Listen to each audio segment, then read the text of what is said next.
सीधा दिल से, हकीकत के साथ। क्या आपने कभी सोचा है, जब परिवार ही बट जाए, जब भाई भाई के खिलाफ खड़ा हो जाए, जब सच और मोह टकरा जाए, तो इंसान क्या करे? गीता के युद्ध का सीन सिर्फ अर्जुन और कौरवों का नहीं है। ये हर उस इंसान का हाल है जो घर में, समाज में और अपने दिल में रोज कोई लड़ाई लड़ रहा है। चलिए समझते हैं पहले 5 श्लोक बिल्कुल आम भाषा में, ताकि हर आदमी अपने जीवन से इसे जोड़ सके। पहले श्लोक का अर्थ है, धृतराष्ट्र जो अंधे थे, आंखों से भी और मुंह से भी, संजय से पूछते हैं कि जब मेरे बेटे और पांडव धर्म भूमि कुरुक्षेत्र में युद्ध के लिए खड़े हुए तो क्या हुआ? कभी आपने देखा है, जब जमीन जायदाद का झगड़ा होता है, भाई भाई अदालत में आमने सामने खड़े होते हैं और कोई बाप कहता है मेरे बेटे तो सही हैं, सामने वाले ने कोई प्रॉब्लम क्रिएट की होगी। तो यही हाल था धृतराष्ट्र का भी, जो सच देखने के लिए तैयार ही नहीं थे। तो हमें क्या सीख मिलती है कि जब हम अपने रिश्तों में सिर्फ मेरे और उनके का भेद रखते हैं, तो हम भी धृतराष्ट्र बन जाते हैं और ऐसे फैसले पूरे घर को तोड़ देते हैं। अगला श्लोक कहता है कि संजय बताते हैं, जब दुर्योधन ने पांडवों की फौज को अच्छे से खड़ा देखा तो वो अपने गुरु द्रोणाचार्य के पास गया। जैसे मान लीजिए आप कोई ठेकेदार हैं और आपके सामने दूसरा कोई कॉन्ट्रैक्टर बड़ा स्टाफ और बहुत सारे रिसोर्सेज लेकर खड़ा हो जाए, तो आप तो घबराए जाएंगे ना।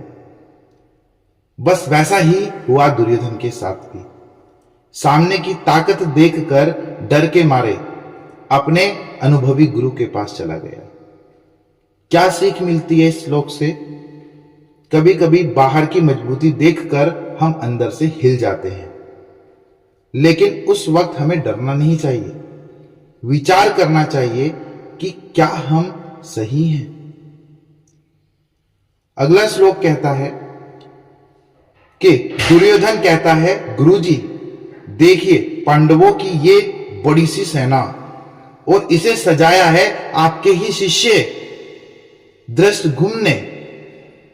मतलब वो गुरु द्रोणाचार्य को समझाने की कोशिश कर रहा है कि आपका जो स्टूडेंट था, जिसको आपने शिक्षा दी, आज वही आपके अगेंस्ट खड़ा है।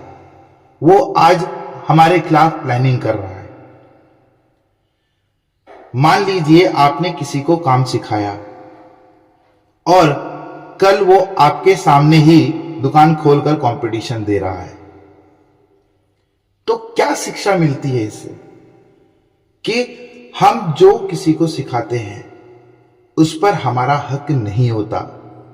गुरु बनो लेकिन ऑनरशिप छोड़ो।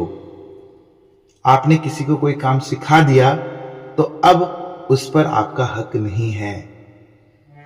आप अपना अधिकार नहीं जमा सकते, ये दुनिया का नियम है। अगले श्लोक का अर्थ है कि दुर्योधन पांडवों की ताकत गिनाने लगता है कि भीम और अर्जुन जैसे योद्धा हैं और उनके साथ है विराट, युयुधान और द्रुपद। मतलब मान लीजिए मोहल्ले में 2 नेता खड़े हैं चुनाव में, एक के पास डॉक्टर, वकील, बिजनेसमैन सब साथ में, और दूसरा बस अपने पुराने साथी लेकर खड़ा है। दूसरे को एंजाइटी हो सकती है, उधर तो बड़े बड़े नाम हैं। तो क्या शिक्षा मिलती है? नाम नहीं, काम जीतता है। जो सच पर हो, नीति पर हो, वो अकेला ही बहुत भारी होता है। अगले श्लोक का अर्थ है कि दुर्योधन गिनाता है और भी योद्धाओं को, जैसे धृष्टकेतु, काशी के राजा, प्रुजीत, कुंती भोज और सेव्य। कभी कभी आपने किसी शादी में देखा होगा कि एक परिवार गिनवा रहा होता है कि हमारे साथ फलाने एमएलए भी हैं, फलाना समाज भी है, इतने रिश्तेदार भी आए हैं, लेकिन असल में साथ कौन खड़ा रहता है? वो जिंदगी दिखाती है। क्या सीख मिलती है इससे? कि लंबी लिस्ट से फिक्र नहीं करनी चाहिए। जो सच्चा है वही अंत में टिकेगा। सपोर्ट दिखता जरूर है पर निभता कम है। तो साथियों, गीता का ये पहला पाठ हमें क्या सिखाता है, ये पांचों श्लोक हमें क्या सिखाते हैं कि अंध मोह रिश्ते बिगाड़ता है। मतलब अंधा प्यार रिश्ते बिगाड़ता है। ताकत देखकर घबराना नहीं, खुद पर भरोसा होना चाहिए। और सबसे जरूरी, जो सही है उसका साथ देना चाहिए, चाहे कोई भी हो। हर घर, हर समाज, हर दिल का कुरुक्षेत्र यही है। गीता कोई किताब नहीं, ये जीवन की समझ है। सच्चाई की चुभन। जब घर के लोग ही आमने सामने खड़े हो जाएं, जब कोई औरत अपने पति या बच्चों को दो पक्षों में बढ़ते देखे, जब आदमी हर दिन उलझे कि किसका साथ दूं और किससे बोलूं, और जब बच्चे समझ ही ना पाए कि सही क्या है, तो समझ लीजिए आप भी अपने अपने कुरुक्षेत्र में खड़े हैं। आज गीता के अगले 5 श्लोकों में हम यही देखेंगे कैसे हर इंसान का संघर्ष इस युद्ध से जुड़ा है। तो अगले श्लोक का अर्थ है कि दुर्योधन कहता है पांडवों के साथ और भी योद्धा हैं। युद्धामन्यु, उत्तमौजा, अभिमन्यु जो अर्जुन के बेटे थे, और द्रौपदी के 5 पुत्र, ये सब महारथी हैं। मतलब दुर्योधन गुरु द्रोणाचार्य को पांडवों के योद्धाओं को गिनवाता जा रहा था। इसको एक परिवार के एग्जाम्पल से समझते हैं। कभी आपने किसी बंटवारे या झगड़े में देखा है, हर कोई अपने बेटों को, बहुओं को, दामादों को साथ खड़ा करता है कि मेरे बेटे, मेरा दामाद, मेरी बहू सब मेरे साथ हैं। दुर्योधन भी यही कर रहा है। पांडवों के साथ जितने लोग हैं उन्हें देखकर घबरा रहा है। क्या सीख मिलती है इससे? कि जब घर टूटने लगता है, लोग रिश्तों की संख्या गिनते हैं, भावनाएं नहीं। गीता यही कहती है, सपोर्ट की क्वांटिटी नहीं, क्वालिटी मायने रखती है। अगले श्लोक का अर्थ है, अब दुर्योधन कहता है, हे ब्राह्मण श्रेष्ठ गुरु द्रोण, अब मैं आपको अपने पक्ष के खास योद्धाओं के नाम बताता हूं। मान लीजिए एक पति ऑफिस की समस्याओं से जूझ रहा है। वो कहता है, मेरे साथ ये लोग, मेरा बॉस, मेरा जूनियर सब मेरी साइड पर है, लेकिन अंदर से वो कंफ्यूज्ड और इनसिक्योर है। उसे दूसरों को जताकर खुद को भरोसा दिलाना पड़ रहा है। तो क्या सीख मिलती है? जब आदमी अपने लोगों को गिनाने लगे तो समझो कि उसका भरोसा डगमगा रहा है। अगले श्लोक का अर्थ है, दुर्योधन अपनी टीम के नाम बताता है कि गुरु द्रोण, एक आप मेरे साथ हो, भीष्म, कर्ण, कृपाचार्य, अश्वत्थामा, विकर्ण और सोमदत्त, ये सब मेरे साथ हैं। एक औरत जब घर के बंटवारे या विवाद में देखती है कि एक तरफ उसके ससुर, देवर, पति खड़े हैं और दूसरी तरफ उसके बेटे, भाई या मायका, तो वो सोचती है मैं किसके साथ जाऊं? हर नाम उसके लिए अपना है, मगर दिशा अलग। तो क्या सीख मिलती है इस श्लोक से? रिश्ते जब दिशाओं में बंट जाएं, तो औरत की पीड़ा सबसे बड़ी होती है। गीता यही कहती है, मोह नहीं, धर्म के आधार पर सोचो। अगले श्लोक का अर्थ है कि दुर्योधन कहता है, और भी कई योद्धा हैं जो मेरे लिए प्राण देने को तैयार हैं, जो युद्ध की कला में निपुण हैं। मान लीजिए घर में झगड़ा हो रहा है और बच्चे अपने अपने पापा या मम्मी के पक्ष में खड़े हो जाते हैं। बच्चे सोचते हैं, अगर पापा कह रहे हैं तो वो सही होगा, अगर मम्मी रो रही है तो उनका साथ देना चाहिए। बच्चे भी बिना सच जाने मोह में पड़कर किसी एक तरफ हो जाते हैं। तो क्या सीख मिलती है इस श्लोक से? बच्चों के मन में जो भाव भर दिए जाएं, वो उसी को सच मान लेते हैं। इसलिए बच्चों के सामने टूटे हुए रिश्ते या झगड़े का प्रदर्शन कभी नहीं करना चाहिए। अगले श्लोक का अर्थ है, दुर्योधन कहता है, हमारी सेना भीष्म के होते हुए भी कम लग रही है और उनकी सेना भीम जैसे योद्धाओं के साथ काफी मजबूत दिखाई दे रही है। यानी एक परिवार में जब आपसी लड़ाई होती है तो कोई खुद को कम और दूसरों को ज्यादा ताकतवर समझने लगता है। मां सोचती है, मैं अकेली क्या कर लूंगी। बच्चा सोचता है, मेरी तो कोई सुनता ही नहीं। बाप सोचता है, अब तो सब मेरे खिलाफ हैं। यही मानसिकता परिवारों को कमजोर करती है। तो क्या सीख मिलती है इससे? कभी अपनी ताकत को कम मत समझो। गीता कहती है, जो सही है वो अकेला भी भारी है। भीष्म की सेना बड़ी थी, मगर भीम के साथ था धर्म। हर आदमी, औरत, बच्चा जब रिश्तों में बंटवारे में, हक की लड़ाई में या प्यार और धर्म की टकरार में फंस जाता है, तो समझो वो भी कुरुक्षेत्र में खड़ा है। गीता कोई पुरानी कहानी नहीं है, ये आज की हकीकत है।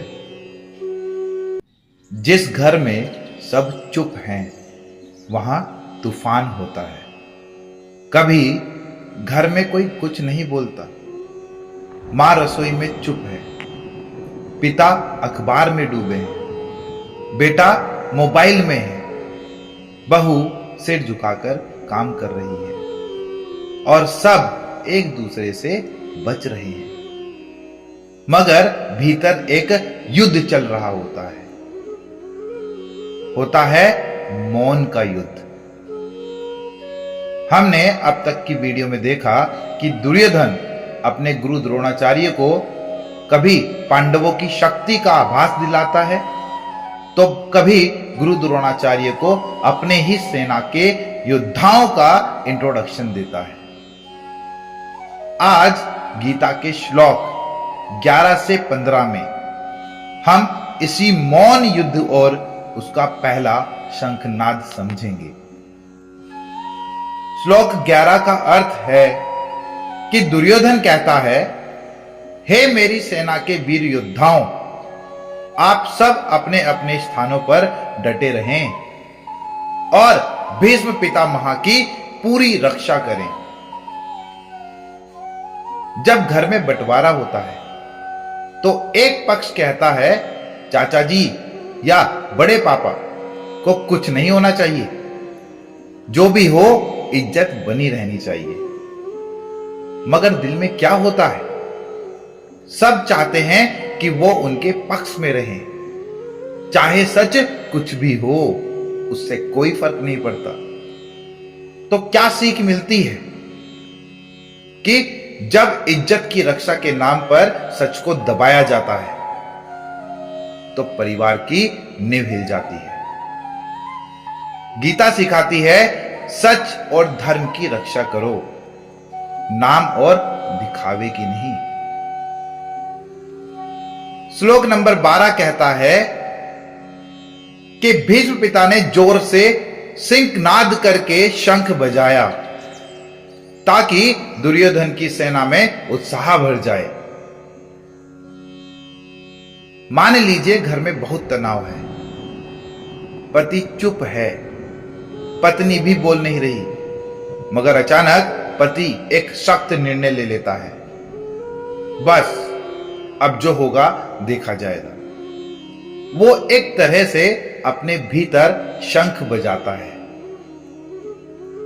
तो क्या शिक्षा मिलती है कि जब हालात बिगड़ जाएं तो कोई ना कोई पहला कदम उठाता है।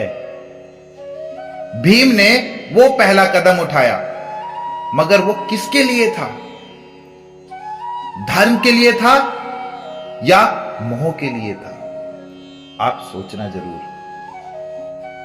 श्लोक नंबर 13 का अर्थ है कि फिर शंख, भेरी, नगाड़े, मृदंग सब एक साथ बज उठे और भयंकर आवाज हुई जिससे धरती हिल गई। एक सास ने बेटे को उकसाया, बहू ने भी अपनी मां को फोन किया। पति पत्नी के बीच बात बढ़ गई और अब पूरा घर शोर बन गया। शब्द नहीं, तनाव बोल रहा था। क्या सीख मिलती है? जब सब अपनी अपनी बातें जोर जोर से रखने लगे तो वो घर नहीं रणभूमि बन जाता है। गीता सिखाती है कि सबसे पहले भीतर का शोर शांत करो। श्लोक नंबर 14 समझाता है कि फिर अर्जुन और श्री कृष्ण ने भी अपने दिव्य रथ पर खड़े होकर अपने अपने दिव्य शंख बजाए। जब कोई आदमी बहुत बर्दाश्त कर चुका होता है तो एक दिन उसका भी आत्मबल जागता है।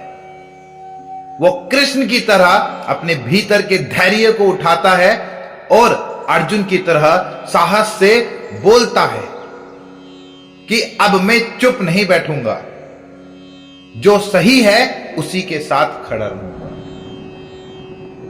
तो क्या सीख मिलती है इससे? कि जब जीवन में प्यार, डर और चुप्पी टूटती है ना, तो भीतर का कृष्ण और अर्जुन साथ उठते हैं। ये आप भी समझ रहे होंगे कि मैं क्या बात कर रहा हूं, किसके बारे में बात करना चाह रहा हूं। हो सकता है कि आपने भी अपनी लाइफ में कभी ऐसा मोड़ देखा होगा जब आपको अपनी चुप्पी तोड़नी पड़ी होगी। तो श्लोक नंबर 15 का अर्थ है कि श्री कृष्ण ने पांजन्य शंख, अर्जुन ने देवदत्त शंख और भीम ने प्रण नामक विशाल शंख बजा दिया। जब बच्चे देख लेते हैं ना कि अब मां चुप नहीं, पापा ने भी सही के पक्ष में खड़ा होना शुरू कर दिया, तो बच्चे भी कहने लगते हैं, हां मम्मी, जो आपने किया वो ठीक था। हां पापा, अब हमें डर नहीं लगता। ये बच्चों का भी शंखनाद होता है, एक नया विश्वास। अगर आप सही के पक्ष में खड़े हो, तो अगर आपके बच्चे आपके पक्ष में खड़े हैं तो ये अच्छी बात है, क्योंकि वो धर्म के साथ है। क्या सीख मिलती है इससे? कि जब घर में कोई पहला सच बोले तो बाकी भी धीरे धीरे उसी दिशा में जागते हैं। गीता कहती है, धर्म की आवाज भीतर से उठती है, धीरे तो होती है मगर दृढ़ होती है। हर परिवार में एक महाभारत छुपी होती है। रिश्तों में डर, जिम्मेदारियों में उलझन और मोह में फंसी चुप्पियां। मगर जैसे ही कोई अर्जुन उठता है और उसके साथ कृष्ण का विश्वास होता है, तब वो घर रण नहीं मंदिर बन जाता है। जब हर कोई अपनी बात जोर से कहता है तो सच की आवाज खो जाती है। घर में जब हर कोई बोले कि मैं सही हूं, मुझे समझो, मेरे साथ अन्याय हुआ है, तो आवाजें बहुत हो जाती है, मगर सच की आवाज दब जाती है। हमने पिछले वीडियो में देखा कि हर कोई, चाहे वो दुर्योधन के योद्धाओं हो, चाहे पांडवों की तरफ से हो, हर कोई अपने अपने शंख बजाकर उद्घोष करता है युद्ध की, कि मैं आपके साथ हूं। तो आज के श्लोक 16 से 20 तक हम इसी बहुरूपी सच को समझेंगे, जहां हर कोई अपने तरीके से शंख बजा रहा है, पर सबके इरादे अलग हैं। तो श्लोक 16 का क्या अर्थ है? श्लोक 16 का अर्थ है, युधिष्ठिर ने अनंत विजय नाम का शंख बजाया। उनके छोटे भाई नकुल और सहदेव ने युधिष्ठिर के साथ सुघोष और मणिपुष्पक नाम के शंख बजाए। एक परिवार में बड़ा भाई और उसके 2 छोटे भाई जो उस पर विश्वास करते हैं। घर में सबसे बड़ा बेटा जो अक्सर जिम्मेदारी उठाता है, चुपचाप सब सहता है, मगर एक दिन कहता है, अब और नहीं, मैं ये घर टूटने नहीं दूंगा। लेकिन उसके जिम्मेदारियों का एहसास उनके छोटे भाइयों को भी होता है। उसके पीछे उसके 2 छोटे भाई भी खड़े हो जाते हैं। उनका शंख क्या है? उनका शंख उनका विश्वास और उनकी एकता है। क्या सीख मिलती है? कि जब परिवार में कोई सबसे बड़ा सदस्य सच्चाई से खड़ा हो जाए ना, तो बाकी रिश्ते भी साथ आ जाते हैं। शांति के लिए नहीं, न्याय के लिए। श्लोक 17 का अर्थ है, फिर और भी योद्धा जैसे काशीराज, शिखंडी, दृष्टद्युम्न, विराट और सात्यकी, सबने भी अपने अपने शंख बजा दिए। जब घर में लड़ाई हो रही हो तो पड़ोसी, रिश्तेदार, ऑफिस वाले सब आ जाते हैं अपनी अपनी राय लेकर। कोई कहता है मां को गलती माननी चाहिए थी, कोई कहता है बेटे को अलग हो जाना चाहिए था। हर कोई अपने शंख के साथ हाजिर रहता है। आपने भी देखा होगा। लेकिन क्या सीख मिलती है इससे? जब घर के मसले बाहर के लोग तय करने लगे तो समस्या और उलझ जाती है। गीता सिखाती है, अपनी लड़ाई अपने विवेक से लड़ो, भीड़ से नहीं। श्लोक नंबर 18 का अर्थ है कि द्रुपद, द्रौपदी के पुत्र और अभिमन्यु सबने अपने अपने शंख अलग अलग बजा दिए।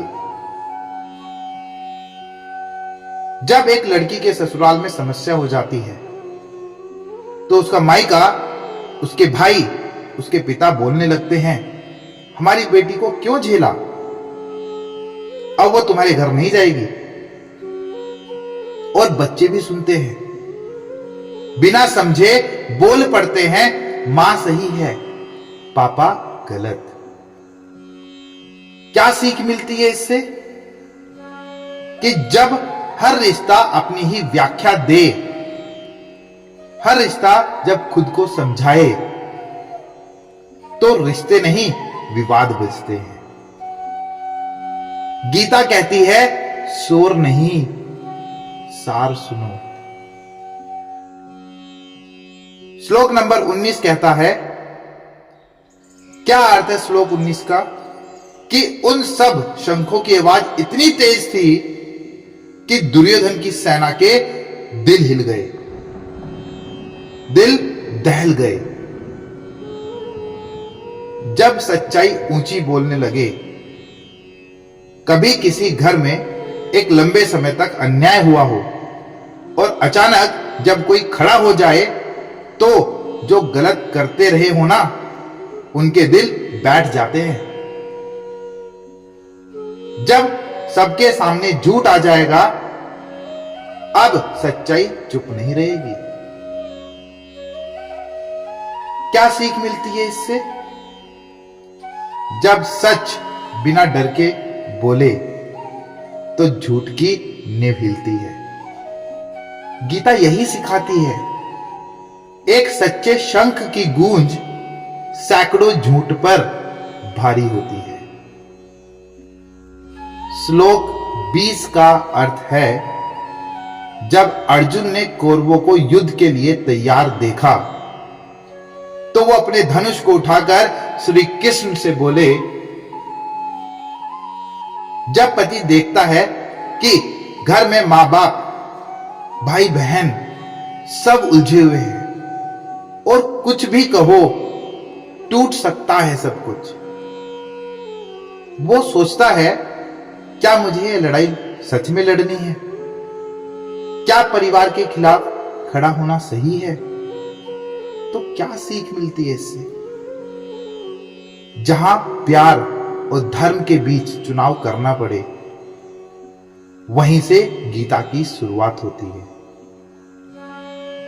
अर्जुन की तरह हम सब के जीवन में एक पल ऐसा आता है जब हम कृष्णा से पूछते हैं कि मैं क्या करूं। हर घर में कभी ना कभी ऐसा मोड़ आता है जहां हर किसी की अपनी आवाज होती है, पर कोई अपना सच बोलता है। मगर उस भीड़ में अगर कोई अर्जुन पूछता है, क्या यह सचमुच मेरा धर्म है? तो वहां श्री कृष्ण उतरते हैं। जब रिश्तों के बीच युद्ध हो तो सबसे बड़ा सवाल होता है, मैं किससे लड़ रहा हूं? कभी कभी घर में ऐसा झगड़ा हो जाता है जहां दुश्मन कोई बाहर वाला नहीं होता। मां, बाप, भाई, गुरु सब अपने ही सामने खड़े होते हैं। तब लड़ाई जीतने की नहीं होती, समझने की होती है। आज अर्जुन भी यही समझना चाहता है, मैं सच में लड़ किससे रहा हूं? तो श्लोक 21 और 22 का अर्थ है कि अर्जुन ने श्री कृष्ण से कहा, मेरा रथ दोनों सेनाओं के बीच ले चलो। मैं देखना चाहता हूं कि मुझे किन किन से युद्ध करना है। कभी हम भी ऐसी स्थिति में आते हैं जहां इमोशनली कंफ्यूज्ड हो जाते हैं। क्या मैं सही कर रहा हूं? क्या जिनसे मैं लड़ रहा हूं वो वाकई गलत है? जब कंफ्यूजन हो तो सबसे पहले क्लैरिटी की जरूरत होती है। कृष्णा क्या करते हैं? अर्जुन को युद्ध के ठीक बीच में ले जाते हैं ताकि वो खुद अपनी लड़ाई और उसके पात्रों को देख सके। मतलब जो युद्ध में पार्टिसिपेट कर रहे हैं उनको देख सके कि मेरे खिलाफ कौन कौन खड़े हैं। गीता कहती है, जो सच देख नहीं पा रहा उसे बीच में खड़ा कर दो, फैसला वो खुद कर लेगा। श्लोक 23 का अर्थ है कि अर्जुन कहता है कि मैं देखना चाहता हूं कि ये लोग दुर्योधन जैसे अधर्मी के साथ युद्ध में क्यों खड़े हैं। यानी सवाल सिर्फ कौन का नहीं है, क्यों का भी है। कभी हमें भी लगता है कि मेरे अपने उस इंसान के साथ क्यों खड़े हैं जिसने हमेशा गलत किया। हर रिश्ता जो सामने खड़ा है जरूरी नहीं कि वो दुश्मन है। गीता सिखाती है, लोगों को नहीं उनके इरादों को देखो। लड़ाई लड़ने से पहले उसका कारण समझना जरूरी है। श्लोक 24 का अर्थ है कि संजय कहता है, अर्जुन की बात सुनकर श्री कृष्ण उसका रथ दोनों सेनाओं के बीच ले गए। जैसे मेंटोर कहे, ठीक है, चलो तुम्हें दिखाता हूं कि तुम जिससे डर रहे हो वो असल में क्या है। जब दिल उलझा हो तो सच्चे मार्गदर्शक की जरूरत होती है, जो आंखें नहीं बल्कि अंतर आत्मा खोल दे।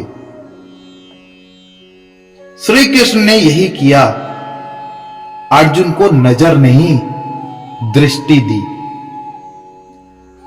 श्लोक 25 का अर्थ है कि श्री कृष्ण ने अर्जुन से कहा, देखो पार्थ, ये तुम्हारे अपने हैं, भीष्म, द्रोण और दूसरे राजा महाराजा जो युद्ध के लिए खड़े हैं। अब अर्जुन के सामने वो है जिन्होंने उसे बचपन से पाला, सिखाया और चाहा, पर आज वो दूसरी तरफ खड़े हैं। गीता की शुरुआत यहीं से शुरू होती है। असल में गीता यहीं से शुरू होती है। जब भावनाएं रास्ता रोकती हैं तो विवेक को चलना पड़ता है। अर्जुन अब देख रहा है कि यह युद्ध तलवार का नहीं, अंतरात्मा का है। जिंदगी का सबसे मुश्किल फैसला तब होता है जब आपको अपने ही लोगों के खिलाफ सच का साथ देना पड़ता है। कृष्णा यही सिखाते हैं कि तुम अपनों से नहीं लड़ रहे, तुम अधर्म से लड़ रहे हो, चाहे वो अपनों के भीतर ही क्यों ना हो। क्या कभी आपकी जिंदगी में भी ऐसा मोमेंट आया जब अपने ही आपके सामने खड़े थे? कमेंट में लिखिए, मैं भी अर्जुन था पर मुझे एक कृष्णा की जरूरत थी। गीता जिंदगी है। अपने ही जब सामने खड़े हो जाएं तो हाथ से धनुष गिर जाता है। कभी ऐसा होता है ना कि आप लड़ने की पूरी तैयारी में हो, लेकिन सामने मां, पिता, गुरु, भाई खड़े दिखाई दें तो हाथ कांपने लगते हैं। युद्ध अब बाहरी नहीं होता, अंदर से लड़ाई शुरू होती है। आज अर्जुन के मन की यही उथल पुथल हमें देखने को मिलेगी। श्लोक 26 का अर्थ है कि अर्जुन ने देखा उसके सामने खड़े हैं उसके पिता के जैसे लोग, दादा समान लोग, गुरु, मामा, भाई, बेटे, दोस्त, ससुर और कई अपने। जहां झगड़ा इतना बढ़ जाता है कि कोर्ट कचहरी की नौबत आ जाए और वहां खड़े दिखाई दें पापा गवाह बने हुए, मामा वकील हैं, भाई चुप है और दोस्त भी दूसरी साइड खड़े हैं। कौन समझाए कि यहां कोई जीतेगा नहीं। गीता कहती है जब भी कोई बड़ा निर्णय लेना हो तो पहले देखो कि सामने कौन खड़ा है। अर्जुन लड़ने से पहले देख रहा है, यही उसकी संवेदनशीलता है। श्लोक 27 का अर्थ है कि जब अर्जुन ने अपनों को देखा तो उसका दिल भर आया, वो दुखी हो गया और कहने लगा, सोचिए जब कोई बेटा देखता है कि उसके मां बाप जिन्हें वो सबसे ज्यादा मानता है आज एक ऐसे इंसान के साथ खड़े हैं जिसने हमेशा उसे नीचा दिखाया, तो दिल में कंपैशन आता है पर कंफ्यूजन भी आता है। जब डिसीजन लेने में भावनाएं हावी होने लगे ना, तो वहीं रुककर स्वयं को देखना जरूरी होता है। गीता यही सिखाती है कि दिल से सोचो जरूर, लेकिन फैसला विवेक से करो, अपनी बुद्धि से करो। श्लोक 28 का अर्थ है कि अर्जुन कहता है, हे कृष्ण, जब मैं अपनों को युद्ध के लिए तैयार देखता हूं तो मेरे शरीर में कंपन होने लगती है, मेरा मुंह सूखने लगता है। कभी कभी जब हमें वो बोलना पड़ता है जो घर तोड़ सकता है, या कोई सच्चाई सामने लानी पड़ती है जो रिश्ता हिला सकती है, तो हमारी हालत भी अर्जुन जैसी हो जाती है। डर से भागना आसान है, मगर डर को देखना वही पहला स्टेप होता है। गीता सिखाती है, कंपैशन को वीकनेस मत समझो, वो क्लैरिटी का दरवाजा है। श्लोक 29 का अर्थ है कि अर्जुन कहता है, मेरा शरीर कांप रहा है, रोंगटे खड़े हो रहे हैं, हाथ से मेरा धनुष गिर रहा है। जब किसी इंसान को सच बोलने की हिम्मत करनी हो, वो भी अपने ही परिवार के खिलाफ, तो कभी कभी जुबान साथ नहीं देती। गलतियों के खिलाफ खड़े होने की कीमत होती है, वो है इमोशनल कोलैप्स। कृष्णा कुछ नहीं बोलते क्योंकि अर्जुन को खुद से गुजरने देना जरूरी है। गीता यही कहती है, जो कोलैप्स कर रहा है वो कैरेक्टर नहीं खो रहा, वो इवॉल्व हो रहा है। श्लोक 30 का अर्थ है कि अर्जुन कहता है, हे केशव, मैं अब खड़ा भी नहीं हो पा रहा हूं, मेरा मन चक्कर खा रहा है और मुझे सब कुछ उल्टा पुल्टा दिख रहा है। कभी कभी घर के हालात ऐसे हो जाते हैं कि हमें कलरफुल कुछ नजर ही नहीं आता, हर रिश्ता ब्लैक एंड व्हाइट लगने लगता है। आप सोचते हैं, सच क्या है, कौन सही है, तो मैं क्या करूं? गीता यहीं से शुरू होती है। जब इंसान सब कुछ खो देने की कगार पर हो, तब ज्ञान जन्म लेता है। कृष्णा अभी कुछ नहीं कह रहे, क्योंकि अर्जुन का मौन ज्ञान का पहला द्वार है। जब सब कुछ हिल जाए, तब कृष्णा की जरूरत पड़ती है।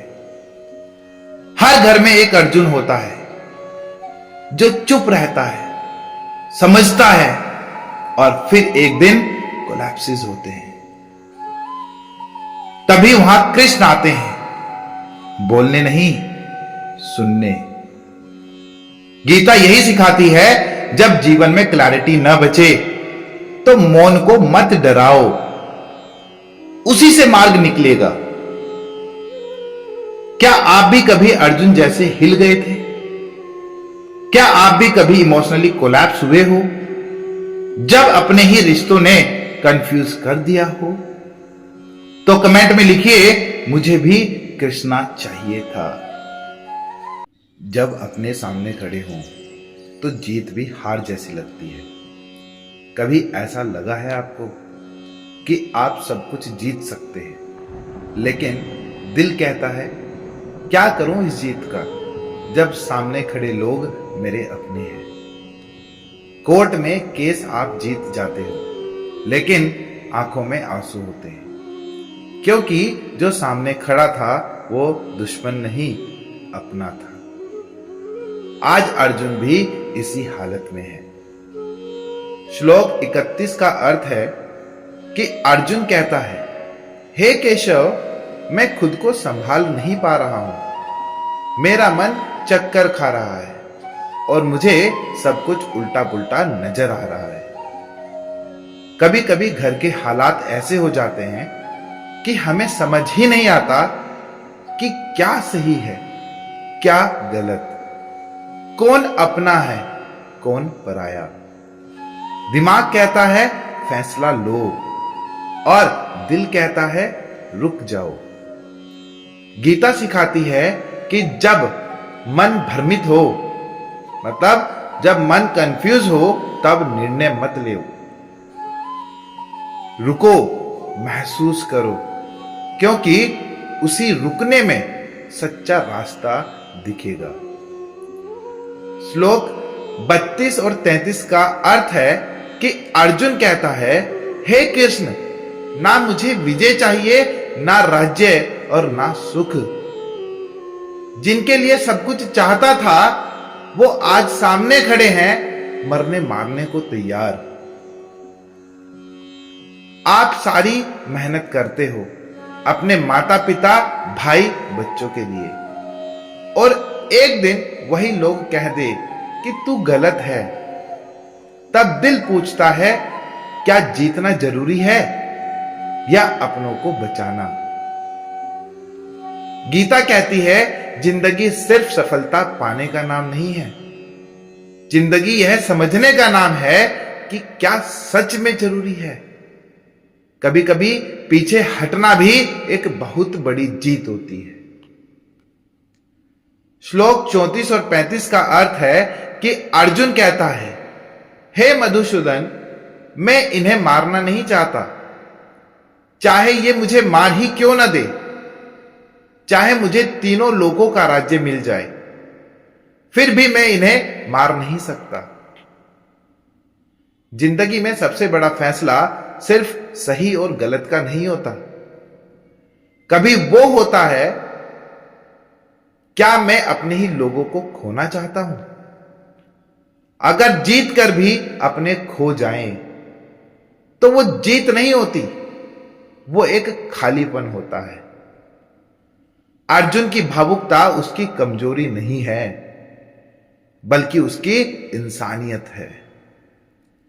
गीता यही सिखाती है कि जो अंदर से टूटा है वही बाहर से मजबूत बनता है। जब अपने छोड़ जाए तो मन टूटता है।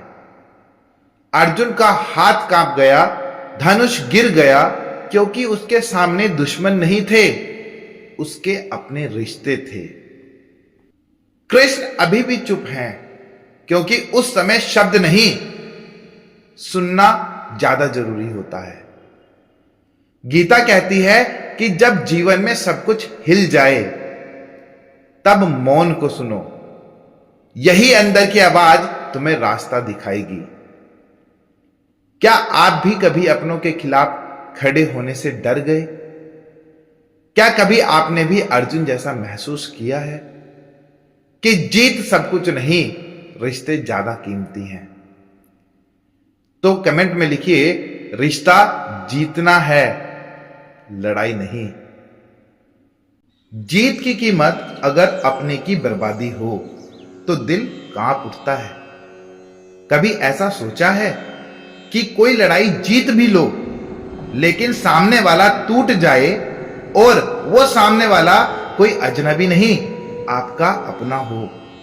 ऐसी जीत को देखकर दिल कभी खुश नहीं होता। और अर्जुन अब उसी मोड़ पर है जहां उसका डर है, हार का नहीं, अपनों के पतन का। श्लोक 36 का अर्थ है कि अर्जुन कहता है, हे जनार्दन, इन कौरवों को मारकर भी हमें क्या आनंद मिलेगा, बल्कि इसके कारण तो हमें पाप ही लगेगा। कभी आपने किसी रिश्ते में इतना गुस्सा किया कि बाद में पछतावा हुआ? शब्दों से मार दिया और फिर मन ही मन रोते रहे, क्योंकि सामने कोई दुश्मन नहीं था, वो था अपना इंसान। गीता कहती है, क्रोध में किया गया कोई भी कर्म आपको तुरंत भले सही लगे, पर बाद में वो पाप बन जाता है। इसलिए सोचो, समझो, फिर बोलो। श्लोक 37 और 38 का अर्थ है कि हे माधव, ये लोग भले ही लालच में अंधे होकर अपने कुल का नाश करने पर तुले हैं, पर हम ऐसा क्यों करें?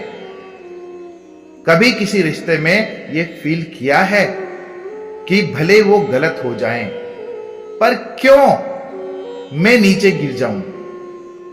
अगर आपको कोई नीचा दिखा रहा है तो क्या आप भी वैसा ही बन जाएं? तो गीता सिखाती है, अगर कोई अंधा है तो आप भी अपनी आंखें बंद मत करो। कभी कभी जीत यह होती है कि हम दूसरों के नीचे गिरने पर भी अपनी ऊंचाई बनाए रखें। श्लोक 39 और 40 का अर्थ है कि अर्जुन कहता है, हे कृष्ण, जब कुल नष्ट होता है तो उसके साथ साथ उसके धर्म, उसके संस्कार, उसकी परंपराएं भी नष्ट हो जाती है। जब एक परिवार में झगड़ा बढ़ता है तो सिर्फ लोग नहीं टूटते, संस्कार टूटते हैं, बच्चों की सोच बिगड़ती है, रिश्तों की गरिमा खत्म हो जाती है। और यही डर आज अर्जुन को खा रहा है। गीता कहती है, अगर तुम्हारे कर्मों से कोई पूरा कुल, पूरा परिवार बिखर सकता है तो रुक जाना ही बुद्धिमानी है, क्योंकि धर्म वही है जो सबको जोड़कर रखे, तोड़े नहीं। जीत अगर अपनेपन को जला दे तो वो सिर्फ राख छोड़ती है। अर्जुन युद्ध कर सकता है, पर उसे डर है कि यह युद्ध उसके अपनों की नींव को हिला देगा। कृष्ण अब भी कुछ नहीं कहते, क्योंकि अर्जुन अभी अपने अंदर के तूफान में है।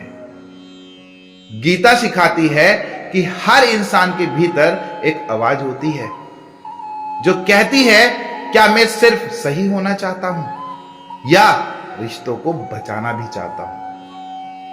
क्या आपने कभी खुद को रोका सिर्फ इसलिए कि कोई रिश्ता ना टूट जाए?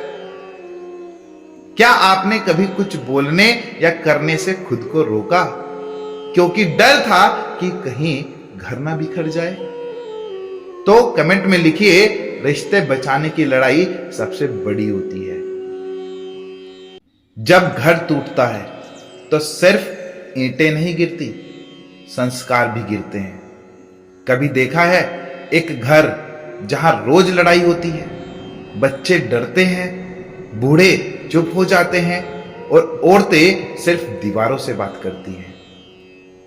वहां सिर्फ शोर नहीं होता, वहां धीरे धीरे धर्म मर रहा होता है।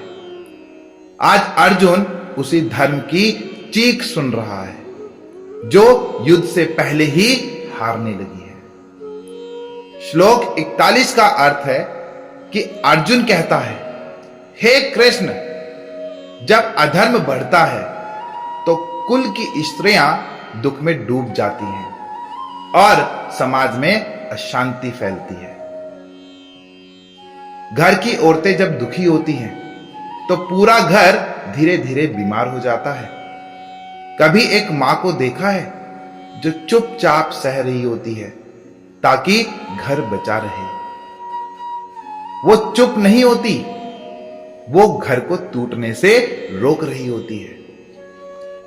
गीता कहती है, अगर तुम्हारे कर्मों से स्त्रियां रोने लगे तो वो सिर्फ आंसू नहीं होते, वो समाज का पतन होता है।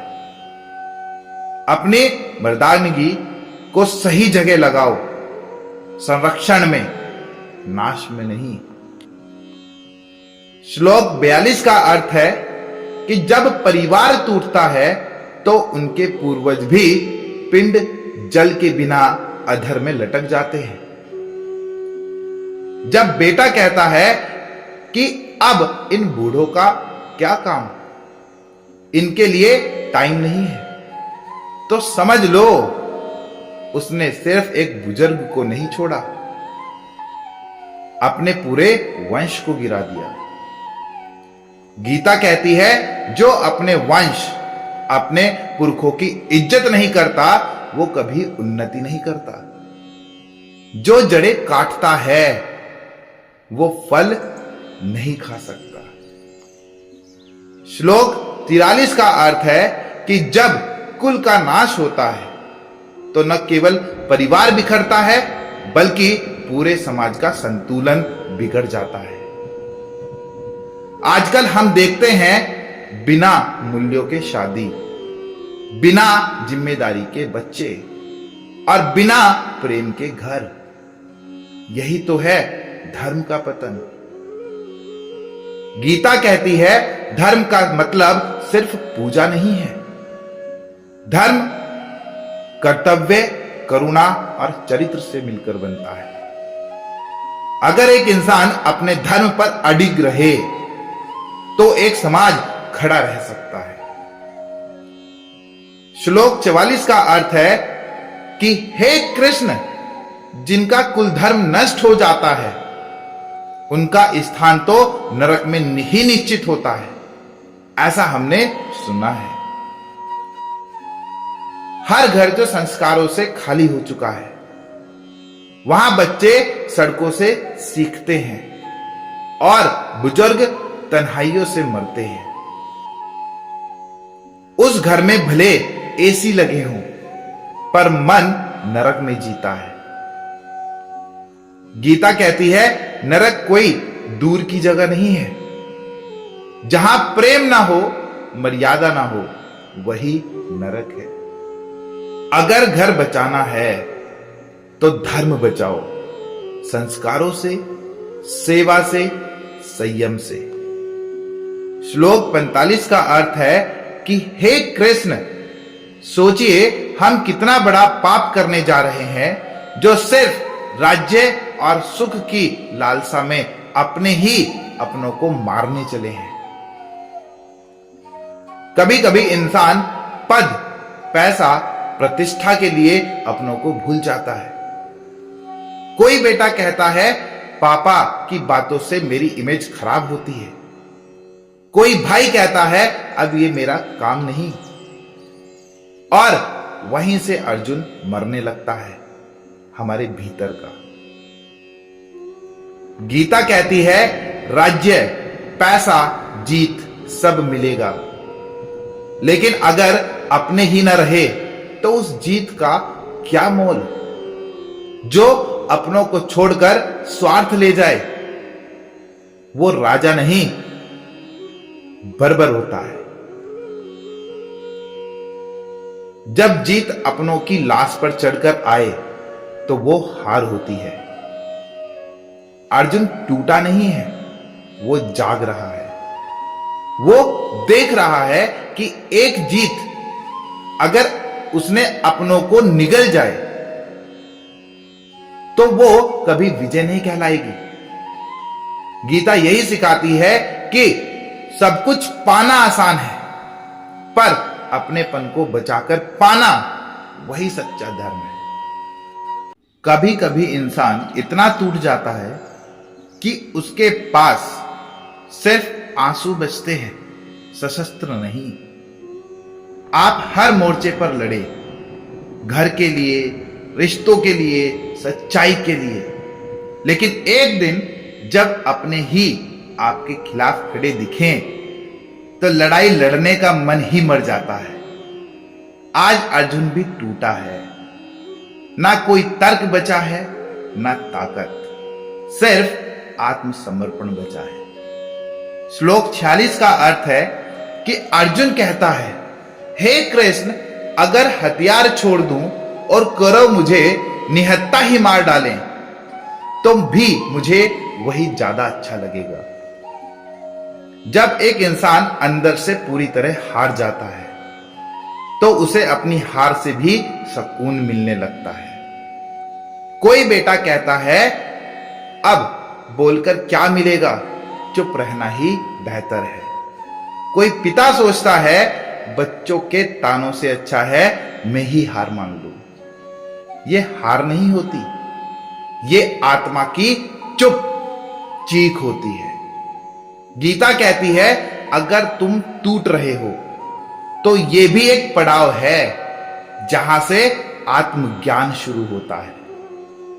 अर्जुन का हार मानना पराजय नहीं है, वो कृष्ण के लिए रास्ता बनाना है।